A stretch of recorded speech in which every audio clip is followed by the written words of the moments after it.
Good day, Sir Vincent Alan. So, yes, eto na yung request mo. Ipapakita natin mamaya. Kasi special po ang request ni Sir Vincent, mga ka-ergan. Mag-tune daw ako ng Meteor. Isasabay ko yung 24 grains. So, very interesting itong video na to, mga kaibigan. Titignan nyo. Isang tuning lang to, sir, mga kaibigan, sir, Ibig sabihin, ang gusto niyang sabihin, kung dead center ako rito sa Meteor, dapat dead center din ako sa 24 grains. Oh, ay, maraming tatas yung kilay nito. Oh, yan. Ito na siguro yung pinaka hardest tune setup na ginawa ko sa lahat ng na-tune ko na unit. Do ina-apply ko din sa hunting namin or yung mga unit na pang hunting. So hindi po ito madali na gawin na pagtono. Inuulit natin, mga kaibigan, saka tune in lang sa ating video. Isang tuning po gamit ang Meteor. Kung anong tune nito, one holler siya at dead center sa specific distance like 25 meters. Kung one holler din to, kung saan ang shot marks siya, nandun din yung shot marks ng 24.6 grains slug. Please take note, magkaiba po yung hugis nila at magkaiba rin yung kanilang bigat. So yung mga veterano sa tuning, mapapangiti natin sila. So titignan natin yung groupings mamaya kung tama nga yung sinasabi ko. Ayan, stay tuned, Sir Vincent Alan. Tatapusin natin itong araw na to and hoping na ma-ship din natin. Ayan, thank you.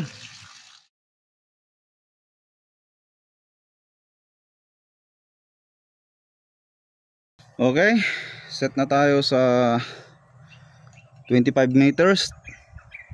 May isang camera dito, hello, tapos isa yung nandito sa side cam natin. Pagbubuhin ko na lang yan sa video editing. Susubukan natin makakaya. So ito yung Meteor natin, mga kaibigan, Meteor.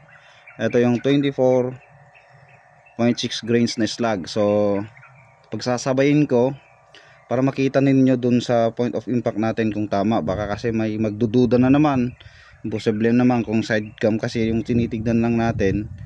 Ang alam natin, ang akala nila, magdududa din sila na ito lang yung ginagamit natin, Meteor lang, hindi tayo nagpapalit-palit. Kaya kumuha ako ng isa pang camera, Lauger, camera 2, di ba? Camera 1, camera 2. Sige. So ito, gawa tayo ng POI dyan sa baba ng pinagtesan natin sa unit ni Sir Elmer ng Palawan. So hello, Sir Vincent Alan ng Apayao. 25 meters test po tayo, check natin. So yun po yung unang marka natin. So nakita natin Meteor po yung nilalagay ko.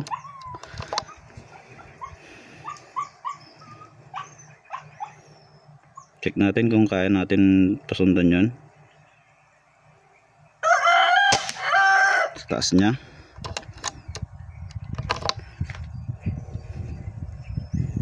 Siguro naririnig nyo sa cellphone yung hangin, pero okay lang yan. Okay, medyo makalat na ang groupings.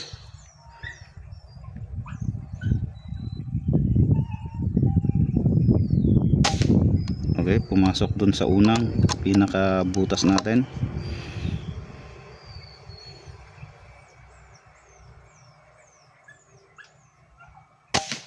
Same hole sa butas din. Mukhang nag-i-ehersisyo lang muna konti yung ating regulator kasi ka-improve lang natin, kasi set lang natin kanina. So isa pa.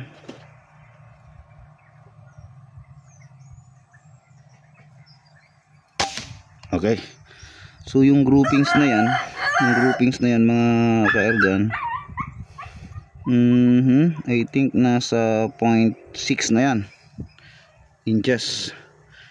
Pupunta tayo sa 24.6 grains. Check natin kung nandun din yung POI. Dumahangin-hangin na dito sa shooter at dun sa target natin.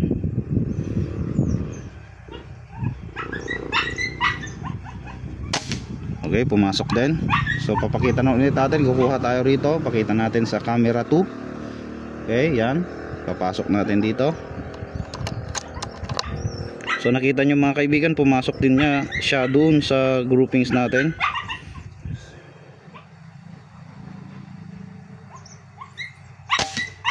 Okay, pumasok din ulit, isa pa. Okay, 24 grains. Kalaan nyo mga kaergan, magkaibang shape, magkaibang bigat, pero iisa yung point of impact.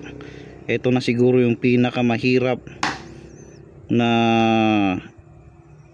tuning setup na ginawa ko. Okay, nandun pa rin. I think nasa 0.6 ikakaliper din natin yan. 0.6 po yung kanyang laki. Malaki na tong butas na to. Hindi ko gusto pero okay, doon pa rin. Isa pa. At medyo tumigil na yung hangin. Dito tayo, kumuha ko ng measure. Dito tayo sa tabi. Gawa tayo ng markings. Okay. Isa pa. Sundan natin kung kaya natin. Measure po to, ginagamit natin.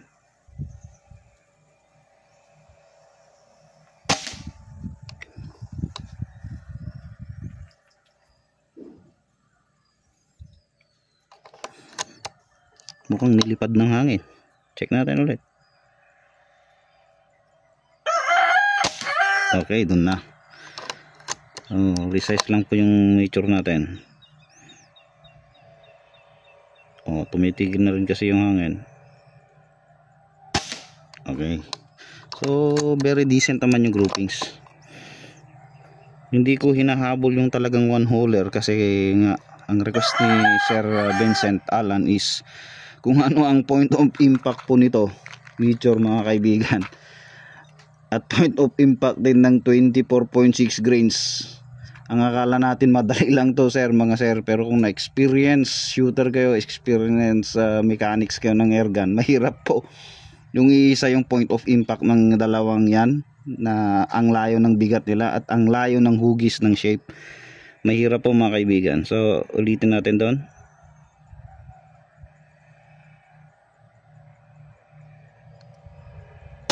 Okay, pumasok ulit.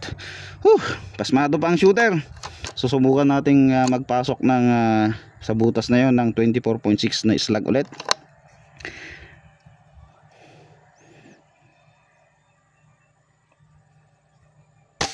Pumasok.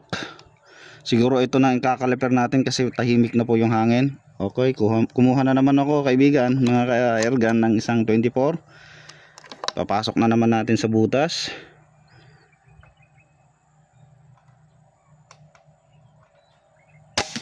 Okay, pumasok ulit. Pangatlo na po to. Sa original na POI ng Nature na pellet, pinapasukan ko na ng 24.6 grains na slug.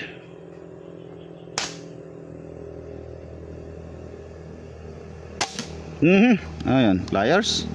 Pumagalaw yung shooter. Dito natin.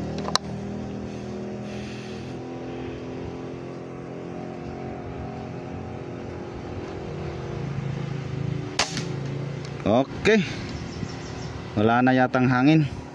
Check ko nga muna mga kaibigan.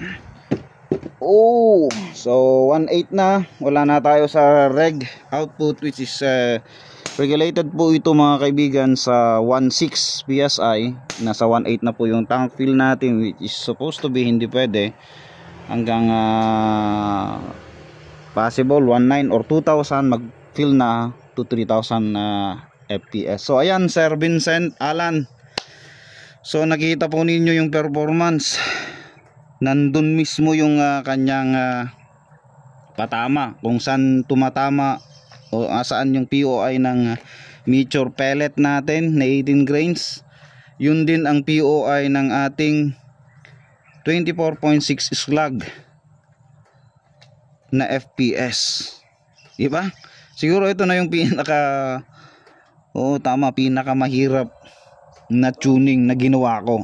Magkasabay yung isang tune, magkasabay yung dalawang projectile, mga kaibigan. So resize to 5.50 po itong mature natin, and head size po ng ating FPS is 217. So 0.217 po ang head size ng ating slug, 24.6 grains. Pupuntahan ko mamaya yung pangalawa ang i-measure ko before pang nagkawalaan, kasi nagkaubusan na po yung hangin sa ating unit. Pupuntahan ko po yun, and i-measure ko yung isa, yung isang butas natin. Ito sir, ito i-measure ko po yan. Hindi to, i-measure ko po yan. Ito kasi ang mahangin kanina. So hope rinig ninyo yung hangin dito sa akin at hangin doon. So ayan, na-test na natin sa 24. Yan ang i-measure natin. Ipapakita ko, isisingit ko rin dito sa video. Na-test na natin siya. Good naman, very decent. I think nasa 0.6 or 0.5 yung kanyang butas. Yung binutasan ng mature paulit-ulit at binutasan ng 24 grains, iisa lang ang POI. Alam nyo nang ibig sabihin yan, sir. Pag naghahunt tayo, depende kung anong pangangailangan mo, 24, depende sa target mo at pangangailangan. Pwede kang mag-slug bigla, pwede kang mag-pellet projectile biglaan kung anong gusto mo. About sa data of past engagement mo or holdover mo rin, parehas na yan. Kung anong holdover ng mature, ganun din yan up to 100 meters, except beyond na po. Ayun, kasi ang 24 grains natin, pwedeng tumakbo yan hanggang 150 to 300 yards. Yun pa lang kasi ang nasubukan natin. And ayun na nga, isisingit ko rin dito mamaya yung kanyang, tanggalin natin tong side cam sa camera. Sisingit natin mamaya din yung kanya. Hello Sir Vincent, yan po yung pangalan mo. Serial number SN24-0029. So yung mga alams na, nagbabala mag-Taurus, alams nyo nang gagawin yung mga kaargan. So ito yung dalawa nagamit natin kanina, and ipopost ko na rin yung or i-off ko na rin yung second camera natin. Okay, so papakita ko na nakareg tayo ng 1.6 o hindi na siya 1.6 kasi mababa na yung kanyang rig output, nasa 2000 18 something na yan. And pwede na nating 19 or 18, pwede na nating hindi kasi pwedeng ihabol mo hanggang dyan ang tank fill mo, kasi hindi na magiging balance yung tank fill at yung pressure dito sa ating plenum. So anyhow, eto na sir, okay na. Hope mag-enjoy ka. Pinahirapan ako nito pero masaya pa rin.